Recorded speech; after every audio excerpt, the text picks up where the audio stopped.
कि हम एक द्रव्य का दूसरा द्रव्य कुछ नहीं कर सकता। ये समझा रहा कि नहीं? सब समझा रहा कि नहीं अपने हर क्लास में कि एक द्रव्य दूसरे द्रव्य का कुछ नहीं कर सकता। पक्की और नक्की बात है ना? और फिर समझा रहा है ये करो, ये मत करो, ये करो। फिर उसी में से कुछ को करने का, कुछ नहीं करने का भी कह रहे। अब वो जनता के हम क्या करें? इन पंडितों से कहो इनको एक कमरे में बंद कर दो, सब पंडितों को, और बाहर से चाबी लगा दो और कहते तुम एक मत हो जाओ तब खोलेंगे हम। सोच लो तुमसे नहीं हो जाएंगे एक मत। अरे क्या है, सोचो तो तुम अपने मत में क्या हो रहा क्या नहीं हो रहा। अभी मैं ये कह रहा हूं कि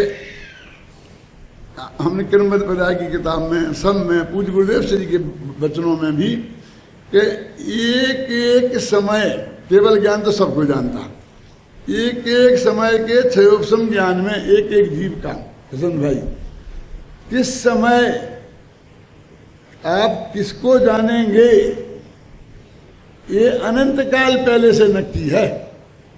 और अनादि काल से लेकर अनंत काल तक जितने 3 काल के समय हैं उतनी ही हर एक गुण की पर्याय हैं, ज्ञान गुण की पर्याय भी हैं उतनी।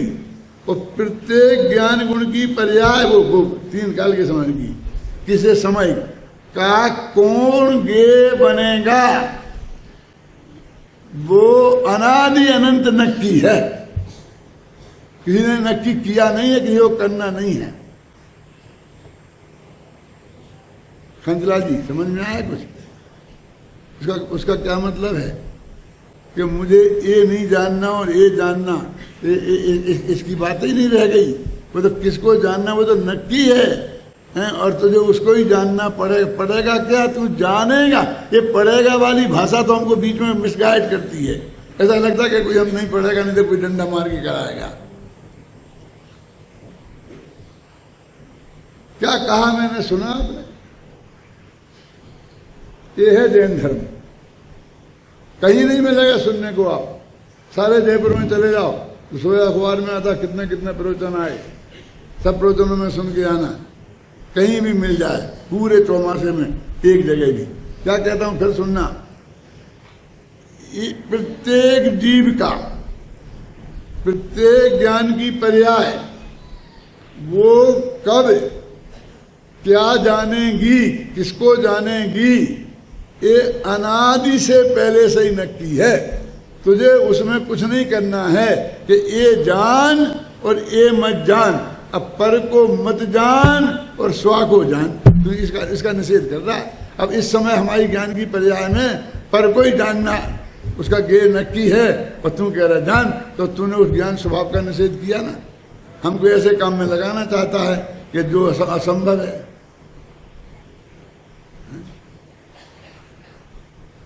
परमानंद तुम सब चले आए ना, तो एक श्रोता मेरे पास रहा, एक नाम नहीं बताऊंगा, घबरा नहीं। मेरी बहुत प्रॉब्लम है, बहुत प्रॉब्लम है। ओ जो आंखों में आंसू आ रखा है, क्या प्रॉब्लम है बता दो। मैंने ये पढ़ा, मैंने ये पढ़ा, मैंने ये पढ़ लिया, मैंने ये पढ़ लिया, मैंने ये पढ़ लिया, मैंने ये पढ़ लिया। अच्छा, अब मेरे को बहुत आकुलता, तुमने सब पढ़ लिया, इतनी आकुलता हो गई। ये सब बेकार है, कुछ नहीं है, कोई फायदा नहीं है पढ़ने। क्या फायदा है, बस अपने को जानना था। अब ये भी घंटा भी भर नहीं हुआ है, मैं आपको बोल रहा हूं, मुझे गजब हो गया। क्या पढ़ा? सुने सार पढ़ा, प्रवचन सार पढ़ा, नियम सार पढ़ा, एक दफा नहीं था, 4 दफे। अच्छा, पर आज तुझे इस बात का पछतावा हो रहा है कि तूने समय सार पढ़ा। सचमुच पागल हो गए। क्या दादा, मेरा मतलब ये क्या बोल रहे तुम बोल क्या रहे हो? समय सार पढ़ा, सब बेकार है। अरे सर्वोत्कृष्ट जो चीज है पढ़ने लायक, और वो तुमने पढ़ी, कितना बड़ा सौभाग्य था। और अब छोड़ के क्या करना है? वो पता है ना फिर वो अब क्या क्या करना है, जिसके लिए ये सब बेकार था। हम तो कहते हैं हमारा महाभाग्य है कि हमने हमारे ज्ञान का यही बनना था। क्या वो तो हमको तो नक्की था, हमने तो क्या किया, काहे का पछतावा और काहे की खुशी और काहे का दुख। तो एक ज्ञान की पर्याय को इसको जानूं और इसको नहीं जानूं, है ना? कि किसी के दिमाग में ऐसा लोभ सताएगा, ये विद्यार्थी हैं 5 साल पढ़ के शास्त्री होंगे तो कहेंगे अरे मैंने अभी डॉक्टरी पढ़ी होती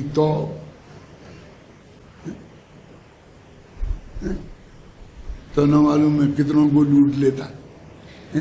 क्या कर लेता, क्या हो जाता है? क्यों? इसमें हमने कोई गलती नहीं करी जो तुम्हें यहां पकड़ के ले आए। पकड़ने हम गए भी नहीं थे, हमने तो तुम्हारे इंटरव्यू लेके 20 दिन तक तुम्हारा इंटरव्यू लिया और तुम्हें रिजेक्ट किया है बेटा। लेकिन आए तो अनंत काल पहले केवल ज्ञान में आ गया था भगवान की कि तुम्हें यहां पढ़ने आना है, और 5 साल तक अंदर तुम्हारे ज्ञान का गे क्या बनना है वो ये सब नक्की था। और तुम कह रहे मैं तो ऐसा करता वो पढ़ता, मैं नहीं चाहता तो ये नहीं तो वो पढ़ता, ऐसा है ही नहीं। अब एक तो ये उपदेश हम दे रहे हैं, समझ गए ना, और एक फिर निरंतर है ऐसा करो ऐसा नहीं कर। ठीक है, मैंने कहा इसको निकाल के लाते हैं, फलानी जगह लिखा, आपके समय सार में भी लिखा, उसमें भी। अरे ये तो भाषा है, बोलते बोलते में ऐसी आ जाती है, लेकिन वो ऐसा ही नहीं कहना चाहते हैं। क्या समय सार में भी बता दो, हे मन जंतु निर्भर मम्मी समय वे लोका, बोलो हिंदी छंद बोलो इसका जोर से।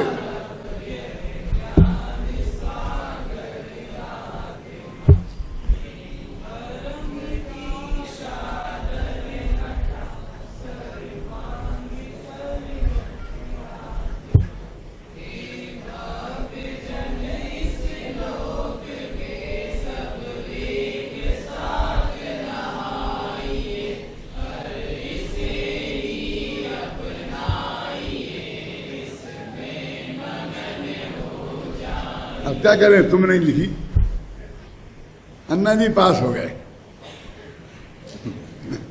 कितने लड़कों ने बोल दिया ना एक साथ, अचानक ही पूछा है ना। अरे समय सार किसके कंठ में बसा है। मैं तो शांति की प्रशंसा किसी गद्दी पे से कई दफे इसलिए कर चुका कि इसको आत्मख्याति पढ़ाने का मौका मिल रहा है, जो सबसे महाभाग्य है इस दुनिया का। चक्रवर्ती की संपदा के सामने कुछ नहीं है उत्तम चंद जी।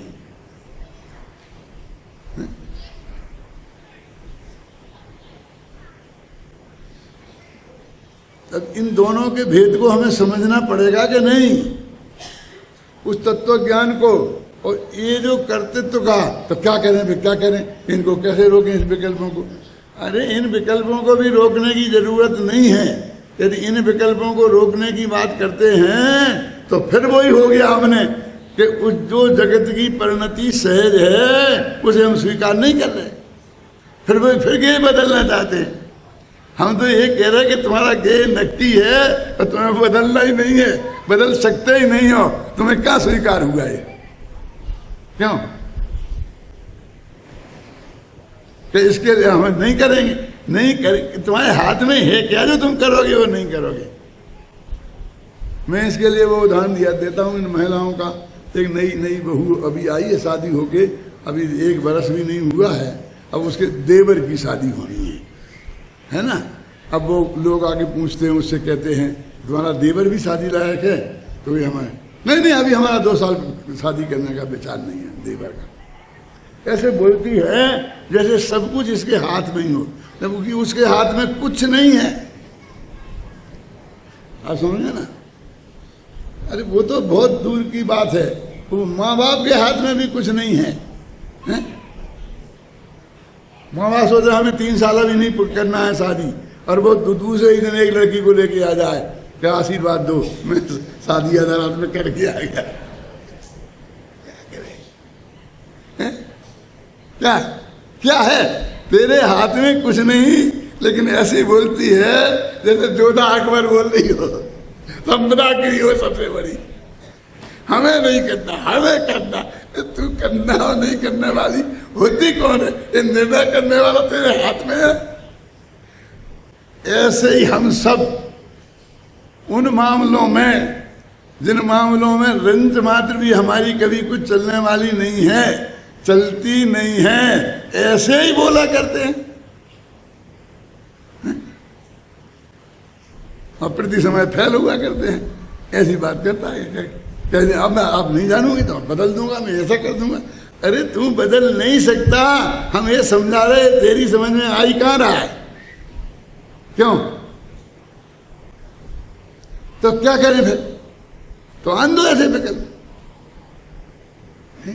अभी कहते ऐसे विकल्प नहीं आना चाहिए, अभी कह रहे आन दो।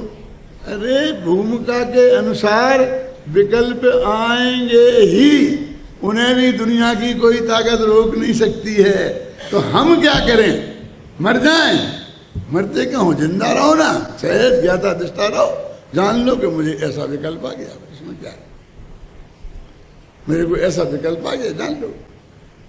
ऐसा होता है, मान्यता होती है एक और विकल्प उसके विरुद्ध आते रहते हैं। सम्यक दृष्टि ज्ञानियों को भी उसके विरुद्ध समझ, मान्यता होती है एक और विकल्प आते रहते हैं दूसरे तरीके, क्योंकि विकल्पों का काल भी नक्की है।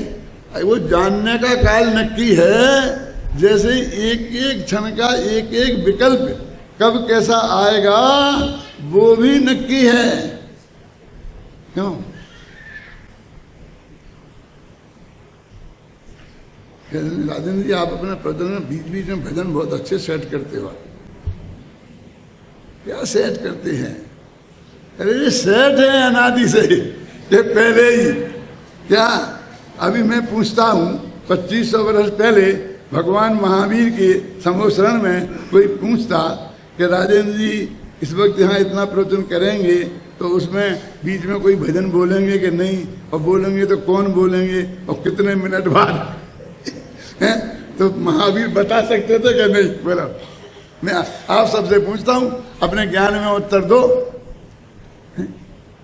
और आप कहते नहीं, तो नहीं है तो इनने क्या किया, इन्हें क्या सेट करेंगे जी? कुछ नहीं सेट करना, वो तो सेट है। तो तुम भगवान की सर्वज्ञता को नहीं जानते हो, सर्व के स्वभाव को नहीं जानते हो। ये मैं जो थोड़ी बातें आपसे कह रहा हूँ, वो जो 15-16 शक्तियाँ बताई हैं, उसमें ये सब बातें स्पष्ट की हैं। अब वो मैंने महीनों में उन पर प्रवचन किए हैं, कैसेट है तैयार सब महीनों की। अब मैं एक दिन में अब वो बात कह के आगे बढ़ना चाहता हूँ कि वो ज्ञान से संबंधित 16 शक्तियाँ जो भी हैं जितनी, उन सबको मैं 5-10 मिनट में समझा रहा हूँ। जब ज्ञान स्वभाव की हमारी बात सब एकदम स्पष्ट हो जाएगी और हमारे सब समझ में आ जाएगी, तो फिर हम आगे बढ़ेंगे। क्षेत्र की बात करेंगे, फिर काल की बात करेंगे, फिर भाव की बात करेंगे, और वो 47 शक्तियों में सब बातें आएंगी। ख्याल में आए ना? तो पहले उन्होंने गुणों से बात शुरू की, फिर धर्मों की बात करेंगे, फिर स्वभावों की बात करेंगे। क्या होते हैं? गुण, धर्म और स्वभाव, 3 चीजें हैं और शक्तियां। अभी ये भी मैं 50 दफे कह चुका, और मेरी किताबों में 25 जगह लिखा हुआ है ना? फिर भी आज किसने वो पूछा था? है? अब चलो कोई का सही, नाम से क्या फर्क पड़ता है कि भैया गुण उसे कहते हैं कि जिनकी पर्याय होती हैं और जोड़ीदार नहीं होता, फिर द्वंद्वी नहीं होता। धर्म उसे कहते हैं जिसकी पर्याय नहीं होती हैं और जोड़ीदार होता है, फिर द्वंद्वी होता है। और स्वभाव ना जिसकी पर्याय होती हैं और ना जिनका जोड़ीदार होता है, वो है स्वभाव। ज्ञान है गुण, उसकी पर्याय तो है मति श्रुता बुद्धि मन पर केवल। लेकिन अज्ञान नाम का कोई गुण नहीं है, समझे ना। गुणों के प्रतिद्वंदी नहीं होते। धर्म, नित्यत्व, एकत्व, अनेकत्व उसका प्रतिद्वंदी धर्म तो है, जोड़ीदार तो है, ख्याल में आया ना। लेकिन पर्याय नहीं होती उसकी। नित्यत्व की क्या पर्याय होगी। और त्यागोपादान शून्यत्व शक्ति, भगवान आत्मा न पर का कुछ त्याग कर सकता है और न ग्रहण कर सकता है पर को, क्योंकि इससे वो शून्य है। ऐसी एक शक्ति उसमें है। ये स्वभाव है। कोई गुण, धर्म और स्वभाव, इन तीनों को शक्ति कहते हैं। ये तीनों को शक्ति कहते हैं भाई साहब। शक्ति कोई चौथी अलग नहीं है। तो कभी कहेंगे गुण रूप शक्तियां, कभी कहेंगे धर्म रूप शक्तियां, कभी कहेंगे स्वभाव रूप शक्तियां। तो ये शुरू में ज्ञान, दर्शन वगैरह की बात करी, तो ये सब गुण रूप शक्तियां हैं। फिर नित्यत्व, अनित्यत्व, एकत्व, अनित्व। अब एकत्व अनित्यत्व की चलनी है ना बात अपनी। तत्व अतत्व शक्ति की बात चलनी है ना। ये धर्म है तत्व अतत्व, तो धर्म रूप शक्तियां। तो त्यागोपादान शून्यत्व शक्ति आएगी, तो वो स्वभाव रूप शक्तियां। तो तीन प्रकार की शक्तियों का वर्णन इसमें आया है, जिससे भगवान आत्मा का स्वरूप स्पष्ट होता है। अब जैसे मैं नमूने के तौर पर बोलता हूं कि यहाँ कुछ शक्तियां ऐसी हैं, अभी तो मैं पढ़ूंगा कि असंग प्रदेशत्व शक्ति, विरुद्ध धर्मत्व शक्ति, फला, ऐसी ऐसी करके शक्ति एक सी, माने उस उनके प्रदेशों की संख्या कैसी है, कितनी है, और उनकी संख्या कुल कितनी है। अनंत धर्मत्व शक्ति, ऐसी कितने धर्म वे कितने हैं, गुण कितने हैं, वो ऐसे सारे स्वरूप को स्पष्ट करने वाली शक्तियां अभी आएंगी। जब मैं तत्व शक्ति और अतत्व शक्ति शुरू करूंगा, जब माने अभी, तो उसके पहले बताऊंगा उसकी 5-6 शक्तियां कि उनमें क्या क्या क्या कहा है, कैसे कहा है, और फिर कहाँ आ गए हम। तो ये वो प्रदेश कैसे हैं, कितने हैं, कहाँ कहाँ वो फैल सकते हैं कि नहीं फैल सकते हैं, वो भी तो स्वरूप है ना। गुण कितने हैं, वे आपस में कैसे बंधे हैं, कैसे अलग अलग हैं, क्या अलग अलग हो सकते हैं, क्या अखंड हैं, क्या खंड खंड हैं, वो सब बातें आएंगी हैं। और फिर अंत में उनकी आएगा कि वो मैं कर्ता कर्म की बात भी तो कही थी ना। ये भी बहुत बड़ी गलती है कि जिसका कर्ता नहीं, हर एक का कर्ता बना फिरता है, समझे ना। कर्ता है ही नहीं, वो कर्ता बना फिरता है। तो वो भी समझाएंगे जिस 6 वो हैं। और यहाँ पर देखो, कर्ता नहीं है और कर्ता बना है, और जानता है और कहता है नहीं जानता। अब यहाँ उल्टी मामला हो गया, क्या करें हैं? अब इसमें एक चक्कर और क्या हुआ कि हमारे आचार्यों ने कहा, जो परिभाषा बनाई ना निश्चय व्यवहार की, अब तो बहुत सब लोग जानने लग गए निश्चय व्यवहार को, पहले नहीं जानते थे। तो निश्चय व्यवहार में जिस व्यवहार नय का विषय पर को करता है, उसी व्यवहार नय के विषय को पर को जानता में डाल दिया। कुमार ने घड़ा बनाया, तो मिट्टी का घड़ा कुमार जीव, और मिट्टी का घड़ा कुमार ने बनाया। तो ये कौन से नय से है? उपचरित असदभूत व्यवहार नय, सबसे हीन क्वालिटी का, झूठों का सरदार। यदि झूठे ही कहना है तो झूठों का सरदार, ऐसा घी के घड़े जैसा। क्यों? वो नय है कौन सा नय? कि उपचरित असदभूत व्यवहार नय। अब इसी नय से भगवान आत्मा सबको जानता है। अब उसको कितनी गालियां दी हमने कि कितना झूठा है वो, बोलो ना झूठों का सरदार। तो झूठों के सरदार में ही पर को जानना भी आ गया, जबकि वो निश्चय कितने पेच हैं, समझा आ रहा था। क्योंकि समझते हम शास्त्री हो गए, तो हमने बहुत बड़ा तीर मान लिया। मैं आपको एक सच्ची घटना बताता हूँ। परमात्म, हम जब मुरैना विद्यालय में पढ़ते थे, तो बनारस में एक बहुत बड़े विद्वान थे, आप समझे ना। तो उनके पास जब विद्यार्थी जाते थे, मानो कौन, व्याकरणाचार्य पास हो जाते थे फर्स्ट डिवीजन, तब उन विद्यार्थियों को व्याकरण पढ़ाना वे स्वीकार करते थे। किन्हें, आप समझ में आए ना? वो ऐसा बड़ा ही पंडित था, उसका नाम चलता था, तो हमारे में आता था कि वहाँ शास्त्री हो जाएं, आचार्य हो जाएं उस सब्जेक्ट के, तो अब तुम हमारे पास आओ तो हम तुम्हें पढ़ाएंगे। क्या कि वो ही न्याय व्याकरण जिसके तुम हो गए हो। अब ऐसा समझ लो कि तुम शास्त्री हो जाओ, आचार्य हो जाओ, फिर बेटा हमारे पास आओ, तब हम तुम्हें पढ़ाएंगे। अभी इतना पढ़ना बाकी है, ऐसा नहीं हो गए। जैन धर्म का अभी क्या शुरू हुआ है? अभी तो मैंने शास्त्र पढ़े हैं, समझे ना? अभी तो सिद्धियां पढ़ी हैं, अभी तो वो फंडामेंटल पढ़े हैं, अभी सिद्धांत कहाँ पढ़े हैं? अब ये जो दोनों परस्पर विरुद्ध दिख रहे हैं ना, कि एक ही नए, और उसको जानने, जो जान रहा केवली भगवान सबको, इतने परम सत्य को भी उसी नए का विषय, और उसको कि बिल्कुल जान कर ही नहीं रहा, उसको भी उसी नए के विषय में डाल दिया। अब दोनों को एक साथ हम समझेंगे नहीं तो क्या करेंगे?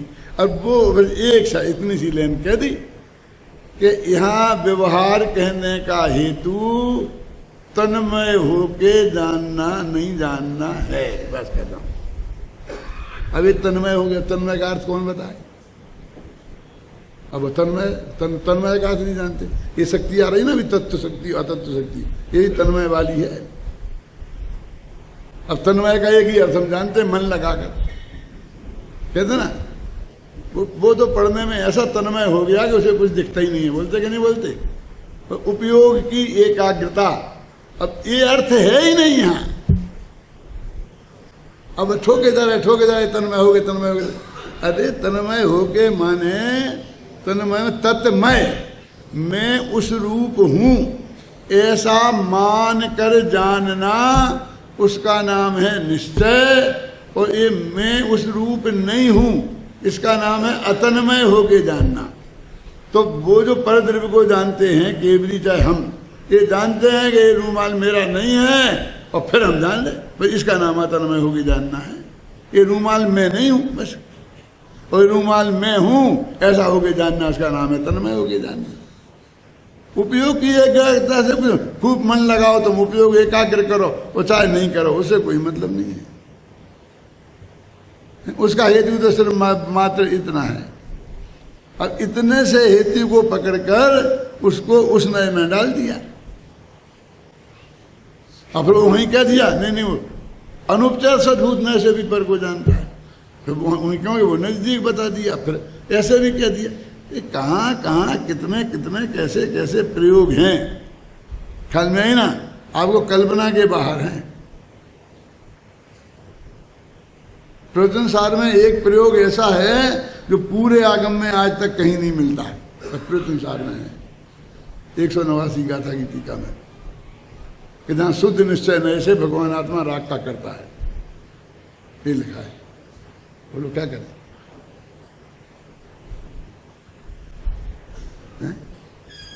काट दें? हम कौन होते हैं वहां से काटने वाले?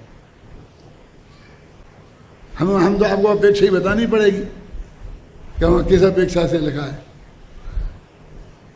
कि पर ने राग किसी पर ने नहीं कराया है, उस जीव ने ही किया है, कि कर्म के उदय से उसे करना पड़ा है, ऐसा ऐसा कुछ नहीं है।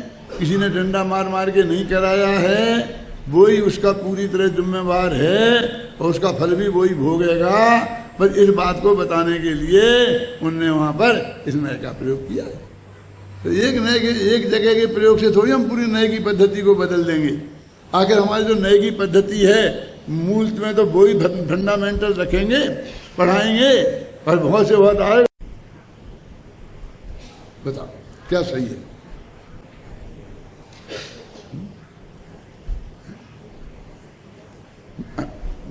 स्त्रीलिंग में आ गए, गए का प्रयोग होता है कि गई का प्रयोग होता है? अभी अमेरिका के शिविर में एक महिला आई तो मैंने कहा बेटा तुम आ गई?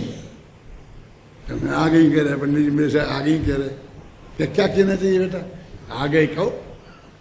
मैंने कहा हिंदी तू जानती है कि मैं? हिंदी की पीएचडी डीलिट मैं हूं, तू नहीं है। अब वे सब एक मत वाले मिल जाएं तो ये सब मुझे अभी भी मेरे को घोषित कर देंगे। इतना नहीं आता पंडित जी को, आ गई बोलते। तो महिलाएं तो आती हैं, आते थोड़ी महिलाएं आते हैं, पुरुष आते हैं और महिलाएं आती हैं। ये ठीक है कि नहीं है? राजस्थान में सम्मान का सूचक मना करके और सब महिलाओं को भी पुल्लिंग में बोलने लग गए। तो फिर अब क्या करेंगे? भैया कहें तो लिख देंगे अपवाद में उत्तर व्युत्पत्ति ऐसी है।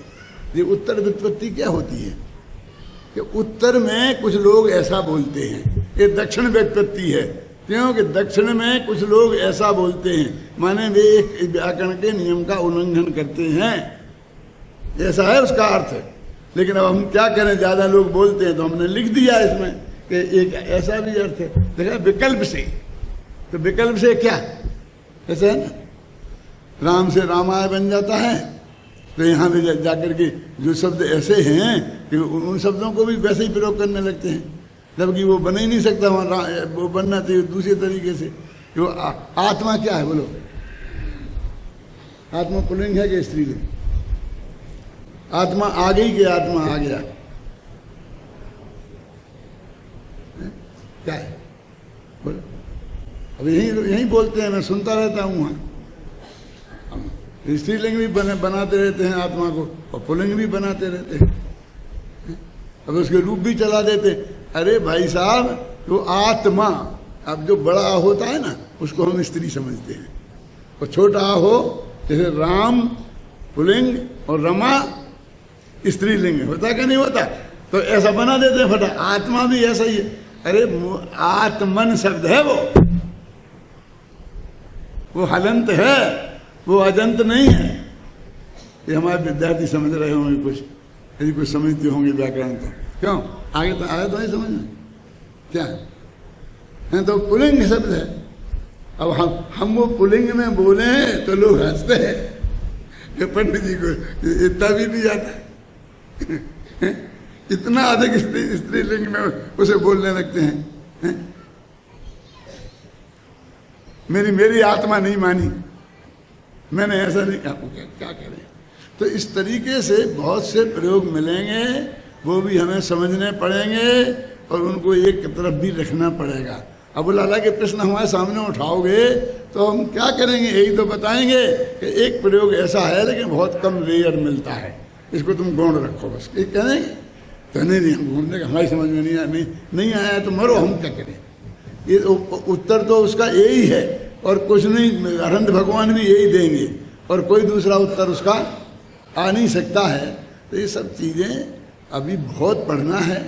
जो ऐसा भाव आ गया तुम्हारे मन में कि हमने बहुत पढ़ लिया और पढ़ कर गलती की, और इससे ज़्यादा महान अनर्थ की बात और कुछ नहीं हो सकती है, हैं? मैंने कहा टोडरमल जी का वो वाक्य बताया उसको कि उसमें लिखा है ना कि तेरा काम तो तत्व के निर्णय करने में का पुरुषार्थ करने में मन लगाने का है। बस तेरा कर्तव्य तो ये है कि तू उसमें तत्व का निर्णय सही कर, विकल्पात्मक ज्ञान में बस तेरा एक काम है, और उसमें देवशास्त्र गुरु निमित्त होते हैं। अब उसने गलत मार्ग समझ लिया। अरे बुद्धिपूर्वक तो यही है, बाकी तो सब अबुद्धिपूर्वक का काम है। बाकी तो सब तू निर्णय पहले इसमें सही निर्णय करेगा तब अबुद्धिपूर्वक चढ़कर वो तत्व ज्ञान में जाएगा। ज़्यादा हो गया है।